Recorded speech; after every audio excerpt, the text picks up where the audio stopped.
preciso te atualizar sobre reforços no Vasco da Gama, as últimas no mercado, bastidores, finanças e muito mais. Fala aí pessoal, sou Jorge Nicola, bem-vindos a mais um vídeo do canal. Para quem não me conhece, jornalista trabalhando há um tempão no meio, com passagens por ESPN, Diário de São Paulo, Yahoo, Rádio Bandeirantes, Bradesco, Esportes FM, entre outras, e a missão por aqui é deixar você por dentro das últimas do seu time do coração. Para não perder nada, ativa as notificações, se curtiu o vídeo deixa like, beleza?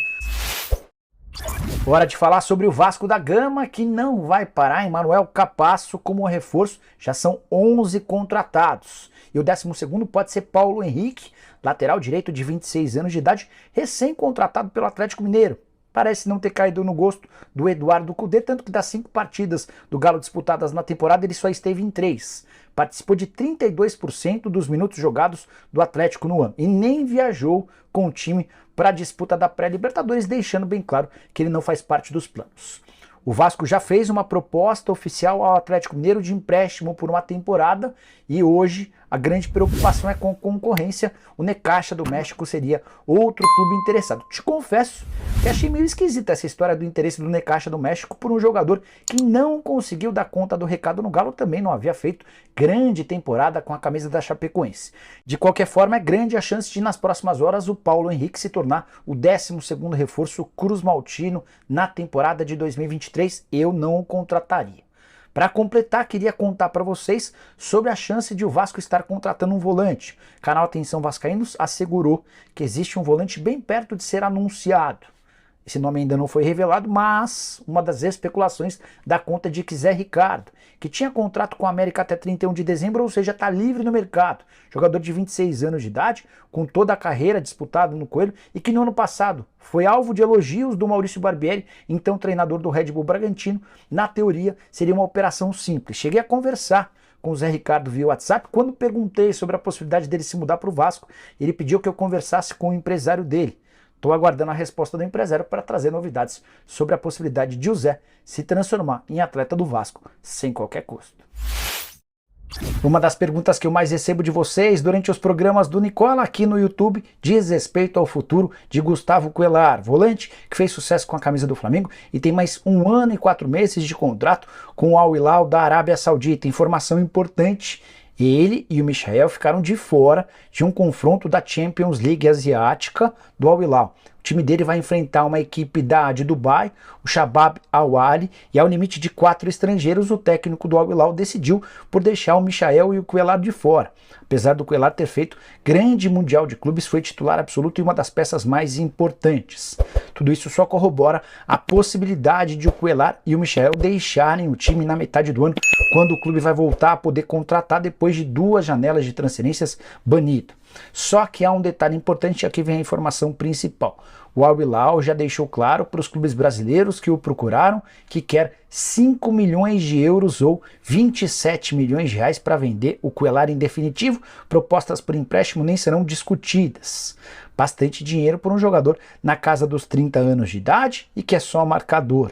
Resta saber se alguém vai ter coragem de gastar tanto dinheiro, especialmente levando em consideração que ainda tem a parte do salário por lá. Coellar fatura 1,5 milhão de reais por mês.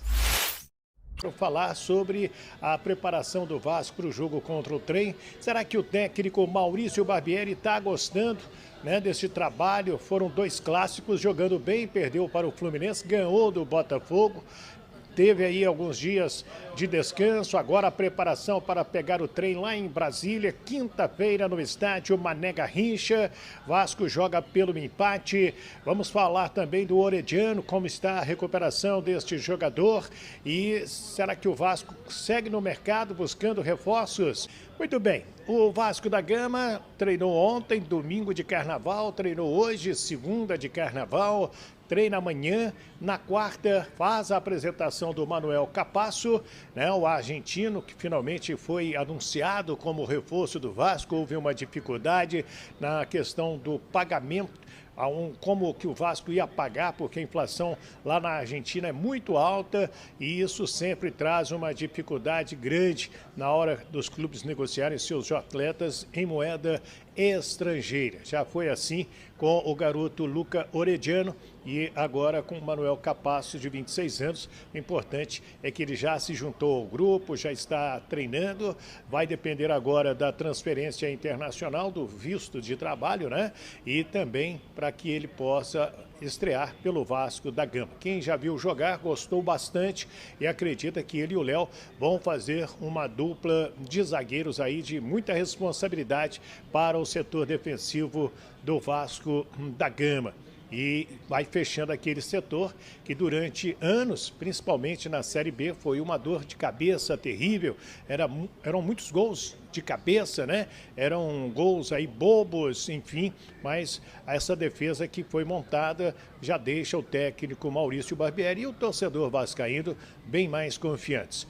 Para o jogo de quinta-feira contra o Trem do Amapá, o Léo Jardim deverá ser o goleiro, já que o técnico Maurício Barbieri tinha falado em dar uma sequência a ele, com o Lucas Piton na lateral esquerda, o Puma Rodrigues na direita e o Miranda junto com o Léo, uma dupla de zaga que vem também trabalhando bacana, né, dando o show. Jair entra nesse meio campo e inclusive na TV Vasco da Gama subiu no material com os garotos, o Barros e também o próprio Rodrigo. Rodrigo tem 20 anos, é um jogador lá de Alagoas. Vou pegar o nome da cidade dele, até anotei aqui.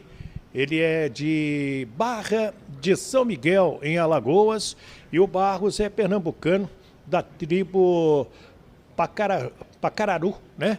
Pacararu, é a tribo do Barros. É um indígena que o Vasco da Gama tem, é muito legal isso aí.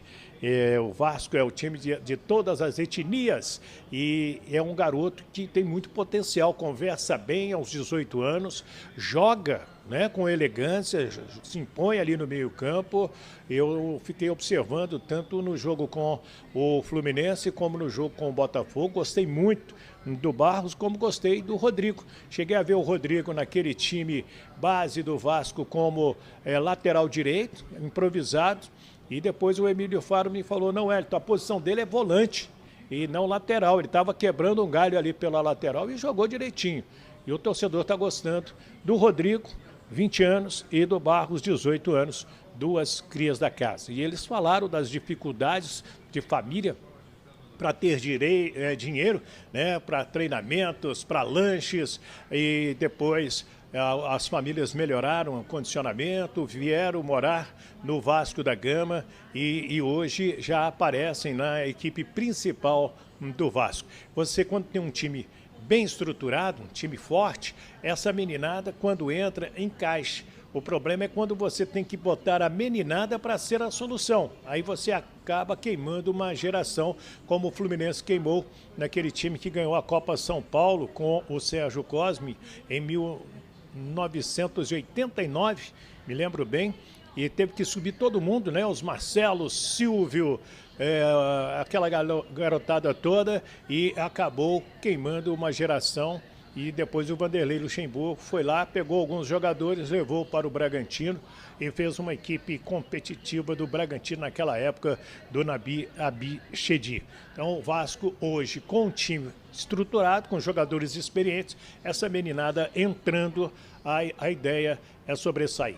Mas será que o Maurício Barbieri está gostando desta movimentação após os clássicos? Ele viu evolução no seu time? Ele vê o Vasco da Gama crescendo, o Vasco já tem uma identidade, já tem uma cara. E eu recuperei essa parte da entrevista coletiva dele e ele falando, já são 10 jogos em menos de um mês e o Vasco suportando bem essa carga e crescendo. Fala, Barbieri.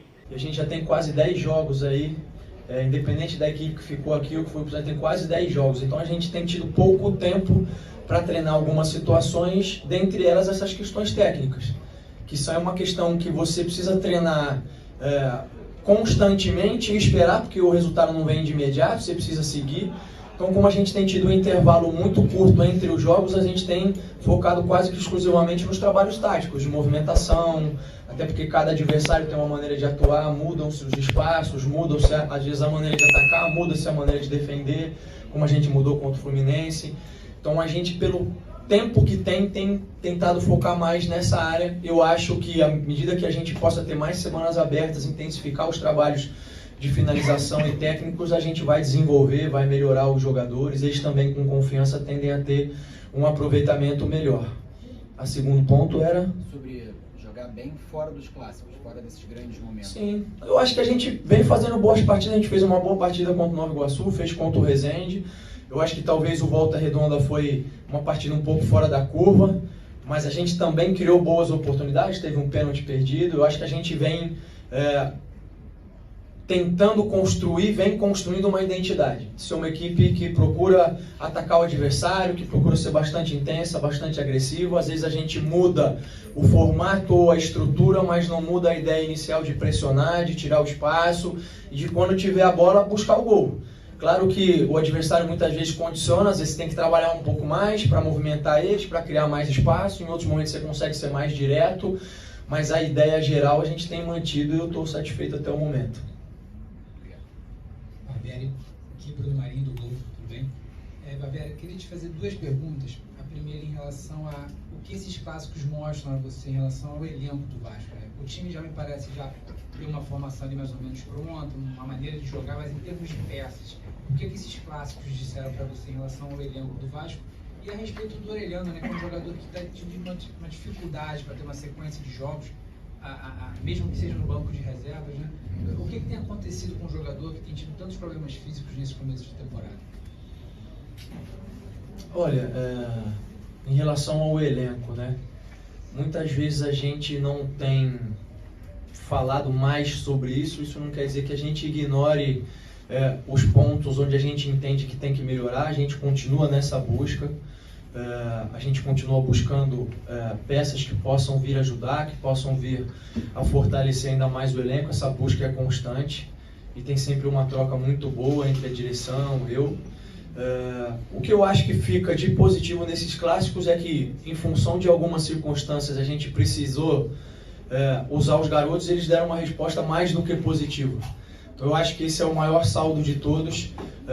Contra o Fluminense a gente entrou com um meio campo jovem, extremamente jovem, ainda pouco experimentado. Eles deram uma resposta positiva. Hoje, de novo, outra resposta positiva. E isso deixa a gente feliz porque eu entendo e é normal que a gente fale muito do resultado, né, como o trabalho do treinador. Mas o trabalho do treinador não se resume apenas ao resultado. Desenvolver os jovens também é parte do trabalho do treinador. E eu acho que os jovens que entraram mostraram potencial, têm demonstrado crescimento, são soluções que a gente ganha para o restante da temporada, sem de fato esquecer, como eu falei anteriormente, que a gente segue na busca de fortalecer ainda mais esse elenco. Sobre o Orellano. O Orellano. O Orellano eu acho que é mais um processo de adaptação que a gente está enfrentando com ele ali, tem uma dificuldade da língua, ele é um menino muito introvertido. Então, eu acho que em algum momento ele estava sentindo algum incômodo e não quis falar, e a gente continuou trabalhando. Depois, quando ele falou, a gente tentou ajustar isso, e a gente não estava conseguindo dar sequência para ele. Ele entrou no último jogo, entrou bem, mas depois do jogo ele voltou a relatar um incômodo. A gente entendeu que era melhor avaliar com calma para não correr o risco disso virar um problema maior, né? E da gente conseguir trabalhar e conseguir ter ele para o restante da temporada. Isso acho que é mais uma questão de adaptação, da gente entender melhor ele, dele estar se adaptando à maneira do clube trabalhar, a minha maneira de trabalhar. É um processo que é natural e é individual, né? Cada ser humano é um, e no caso dele a gente tem tido essa dificuldade inicial, mas é algo que a gente vai solucionar rápido. Aí então, o Maurício Barbieri, o que você achou das falas, né, do técnico do Vasco da Gama? E falou também sobre o Orellano. Eu já tinha comentado isso aqui com vocês e é importante isso que o Vasco está fazendo. Tira de circulação o garoto, dá um tratamento importante para ele, deixa recuperar, faz um reforço muscular. E essa questão do idioma, jogador introvertido, vai precisar, né, ficar mais familiarizado com o clube, com a cidade do Rio de Janeiro, com o Brasil, e vai crescer na hora certa. Tem muito talento este garoto aí. E a gente torce muito por ele no Vasco da Gama, o Luca Orellano. Quero falar sobre o Vasco que joga quinta-feira 9h30 no Mané Garrincha. É importantíssimo uma vitória, até para o Vasco subir no ranking da CBF, isso vale pontos. Também para que o Vasco chegue à próxima fase e conquiste aí uma boa vitória diante do Trem do Amapá, que já está fora das oitavas da própria Copa Verde, né? E o Vasco, com todo respeito à equipe do Amapá, é o grande favorito desse jogo aí. Não para empate, mas sim para uma boa vitória. Lógico que tem que respeitar o adversário e fazer um jogo importante. Bom, pessoal, não é essas as informações que eu queria dividir com vocês nessa terça-feira. Quem curtiu o vídeo, deixa like, se inscreve no canal. A gente volta à tarde com mais notícias. Abraço, tchau!